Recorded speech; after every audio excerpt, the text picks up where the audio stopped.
বুদ্ধ পূৰ্ণিমা বা বহাগ পূৰ্ণিমাৰ সময়ত বা আগত যদি পায় আপুনি এই সংকেত তেন্তে ভুলতো আনক নকব কাৰণ আপোনাৰ জীৱনলৈ ভাল সময়ৰ আগমন ঘটিব যদিহে আপুনি আনক কৈ দিয়ে তেন্তে ইয়াৰ শুভ ফল নষ্ট হৈ যাব গতিকে বন্ধুসকল প্ৰথমে মোৰ চেনেল টিপছ ABC 101 লৈ আপোনালোকক স্বাগতম জনাইছো আশা কৰো আপোনালোক ভালে আছে আৰু সুস্থ আছে আৰু সদায় দৰে এই চেনেলৰ প্ৰতিটো ভিডিঅ' উপভোগ কৰি আছে বন্ধুসকল আজিৰ ভিডিঅ'টি কিন্তু খুবেই গুৰুত্বপূৰ্ণ গতিকে ভিডিঅ'টি স্কিপ নকৰি শেষ পৰ্যন্ত চাই গৈ থাকক আৰু এতিয়া আহক ভিডিঅ'টি আৰম্ভ কৰি লওঁ বন্ধু-বান্ধৱীসকল এইবাৰ বহাগৰ পূৰ্ণিমা বা বুদ্ধ পূৰ্ণিমা পৰিছে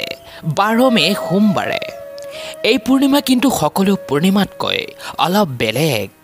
কাৰণ এই দিনটোতেই ভগৱান বিষ্ণুৰ নৱম অৱতাৰ গৌতম বুদ্ধদেৱৰ জন্ম হৈছিল গতিকে এই পূৰ্ণিমাক বুদ্ধ পূৰ্ণিমা নামে জনা যায় আৰু এই পূৰ্ণিমাৰ ৰহিছে বিশেষ মহত্ব এই দিনটোত বুদ্ধ ধৰ্মাৱলম্বী লোকসকলে বুদ্ধদেৱৰ পূজা আৰাধনা কৰে আৰু হিন্দু ধৰ্মাৱলম্বী লোকসকলেও এই দিনটোত ভগৱান বিষ্ণুৰ পূজা উপাসনা কৰে এই দিনটো অত্যন্ত পবিত্ৰ হিচাপে ধৰা হয় এই দিনটোত কৰা যিকোনো উপায়ে ফলপ্ৰসূ হয় এই পূৰ্ণিমাক সিদ্ধি সাধনৰ পূৰ্ণিমা বুলিও কোৱা হয় গতিকে এই পূৰ্ণিমাত বিভিন্ন উপায় ৰয়েছে যাক কৰি ভগৱান বিষ্ণু ও দেৱী লক্ষ্মীৰ কৃপা লাভ কৰিব পাৰি এই দিনটোত শুদ্ধ মনে ভক্তিভাৱে ভগৱান বিষ্ণুৰ পূজা আৰাধনা কৰিলে শুভ ফল অৱশ্যেই লাভ হয় গতিকে আজিৰ ভিডিঅ'টিত জানিম এই পূৰ্ণিমাত কি কাম কৰিব লাগে আৰু কি কৰা উচিত নহয় লগতে জানিম বুদ্ধ পূৰ্ণিমাৰ সময়ত বা বুদ্ধ পূৰ্ণিমাৰ আগত যদি পায় এই সংকেত তেন্তে ভুলতো আনক নকব গতিকে এই সকলোবোৰ বিষয় বিস্তাৰিতভাৱে জনাৰ আগতে আপোনালোকক এটা সৰু অনুৰোধ যদিহে আপোনালোক এই চেনেলটোত একেবাৰে নতুন তেন্তে চেনেলটো যদি পাৰে সাবস্ক্ৰাইব কৰি থৈ যাওক যাতে এই চেনেলত আহিব লগা নতুন নতুন তথ্যৰ ভিডিঅ'বোৰ আপোনালোকে নটিফিকেশ্যনৰ দ্বাৰা পাই গৈ থাকে এতিয়া আহক মূল পৰ্বলৈ বন্ধু-বান্ধৱীসকল বিশেষকৈ এই পূৰ্ণিমাৰ দিনটোত যদি আপোনালোকে এইবোৰ কাম কৰিব পাৰে তেন্তে ভগৱান বিষ্ণুৰ লগতে মা লক্ষ্মীৰ কৃপা আপোনালোকে অৱশ্যেই লাভ কৰিব যাৰ ফলত আপোনালোকৰ জীৱনত চলি থকা বিভিন্ন সমস্যা দুখ কষ্ট চিন্তা এই সকলোবোৰ দূৰ হৈ আপোনালোকৰ জীৱনৰ পৰা দুৰ্ভাগ্য দূৰ হৈ আপোনালোকৰ জীৱনত আপোনালোকে সৌভাগ্য লাভ কৰিবলৈ সক্ষম হ'ব বিশেষকৈ এই পবিত্ৰ পূৰ্ণিমাৰ দিনা নিৰামিষ ভোজন কৰিব পাৰিলে বহুতো মংগল হয় এই দিনটোত দুখীয়া দৰিদ্ৰক দান কৰিব পাৰিলে পুণ্য প্ৰাপ্তি হয় সন্ধিয়া চন্দ্ৰদেৱৰ পূজা কৰিব বুদ্ধ পূৰ্ণিমাৰ দিনটোত পশুপক্ষীক কিবা অৱশ্যেই খাবলৈ দিয়ক লগতে পশুপক্ষীক জলদান অৱশ্যেই কৰিব এই পূৰ্ণিমাৰ দিনটিত লগতে আহত বৃক্ষৰ পূজা কৰিব কাৰণ এই আহত বৃক্ষক বুদ্ধদেৱৰ জ্ঞান প্ৰাপ্তিৰ স্থান মানা হয় এই দিনটোত মা লক্ষ্মীৰ পূজা আপুনি অৱশ্যেই কৰিব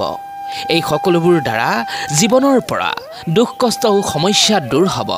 লগতে মা লক্ষ্মীৰ কৃপাত আপোনাৰ ভাগ্য উদয় হ'ব কিন্তু এই পবিত্ৰ দিনটোত এইবোৰ কাম আপোনালোকে একেবাৰেই নকৰিব এই দিনটিত বিশেষকৈ মাছ মাংস তামসিক ভোজন মদ্যপান আদি নকৰিব এই দিনটোত ক্ৰোধ হিংসা আদিৰ পৰা দূৰৈত থাকিব লোভ ক্ৰোধ বা নেতিবাচক চিন্তা এৰি চলিব এতিয়া জানো আহক এই পূৰ্ণিমাৰ আগত আপুনি কি সংকেত পালে আনক নকব যি স্বয়ং ভগৱান বিষ্ণু ও দেৱী লক্ষ্মীৰ দ্বাৰা পঠোৱা সংকেত যাক ক'লে আপোনাৰ শুভফল নষ্ট হৈ যাব আপুনি পাবলগীয়াও হেৰুৱাব সেয়েহে জানো আহক ইয়াৰ বিষয়ে বন্ধু-বান্ধৱীসকল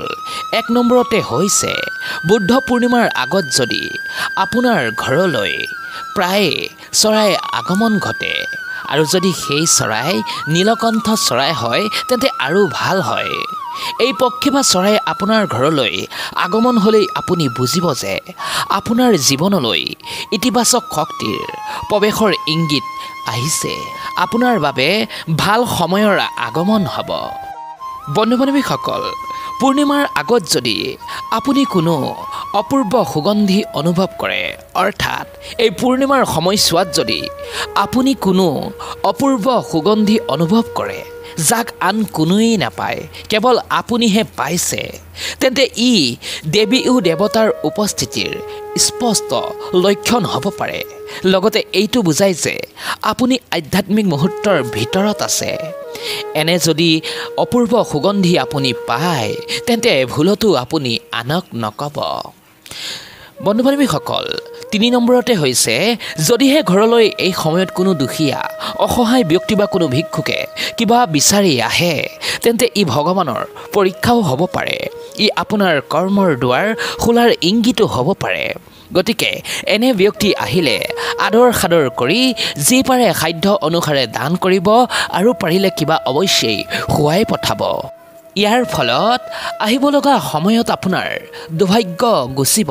আৰু জীৱনলৈ ভাল সময়ৰ আগমন হ'ব। ইয়াৰ লগতে ব্ৰহ্ম মুহূৰ্তত যদি উঠি মন্দিৰত কোনো ঘণ্টা বা শংখধ্বনি নাইবা ভগৱানৰ প্ৰাৰ্থনা গুণানুকীৰ্তন আদি আপোনাৰ কাণত পৰে, তেন্তে ই আপোনাৰ বাবে ভগৱানৰ কৃপা লাভ হোৱাৰ এক সংকেত, আপোনাৰ বাবে ভাল সময় অহাৰ সংকেত। গতিকে এই সংকেতবোৰ পালে আপুনি সম্পূৰ্ণ ইতিবাচক মনোভাৱত থাকি ভক্তি ও শ্ৰদ্ধাৰ সহিত ভগৱান বিষ্ণু ও মা লক্ষ্মীৰ পূজা আৰাধনা কৰিব। চাব, আহিব লগা সময়ত আপোনাৰ সকলো দুখ কষ্ট ও সমস্যা দূৰ হৈ জীৱনলৈ অৱশ্যেই ভাল সময়ৰ আগমন হ'ব। সেয়েহে বন্ধু-বান্ধৱীসকল, যদিহে ভিডিঅ'টি আপোনালোকৰ অলপো ভাল লাগিছে, তেন্তে ভিডিঅ'টিত এটা লাইক কৰি তলত যদি পাৰে শুদ্ধ মনে লিখক, জয় লক্ষ্মী নাৰায়ণ। বন্ধু-বান্ধৱীসকল, আজিলৈ ইমানেই। পুনৰ আকৌ এটা নতুন ভিডিঅ'ৰ সহিত আপোনালোকৰ ওচৰত আহি উপস্থিত হ'ম। আজিলৈ আহিছোঁ, ধন্যবাদ।